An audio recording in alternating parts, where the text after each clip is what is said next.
পেতে চান সাবস্ক্রাইব করুন টলি সিক্রেট আর পেয়ে যান আপনার পছন্দের তারকার লেটেস্ট আপডেট।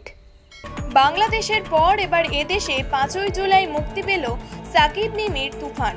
তার আগে 4 জুলাই কলকাতায় ছবির প্রচারে হাজির ছিলেন সাকিব খান। ছবির প্রচারে তার সঙ্গে দেখা গেল মিমি চক্রবর্তীকেও। এই ছবিতে সাকিব খান এবং চঞ্চল চৌধুরী ব্যতীত কাজ করেছেন এবার বাংলার অনেক শিল্পী। তাদের মধ্যে মিমি চক্রবর্তীর নাম সকলেরই জানা, কিন্তু এছাড়াও অভিনয় করেছেন লোকনাথ দে, মানব সচদেবের মতো অভিনেতারা। ভারত বাংলাদেশ মিলেমিশে একাকার হয়েছে এবার। কলকাতার সাংবাদিক সম্মেলনে ট্রেলার লঞ্চে নাচতে দেখা গেল মিমি চক্রবর্তী এবং সাকিব খানকে। লাগে উড়াধুরা গানে নেচে তাক লাগিয়ে দিলেন দুই অভিনেতা। সাকিব বেশ উপভোগ করলেন এই নাচ। তবে তুফান সিনেমার প্রচারের ফাঁকি ট্রোলারদের জবাব দিলেন মিমি। তার কথায় সোশ্যাল মিডিয়ায় ট্রোল না করে বাস্তবে বাংলা ছবির পাশে দাঁড়ান। তবে বাংলা ছবি নিয়ে আশাবাদী সাকিব মিমি।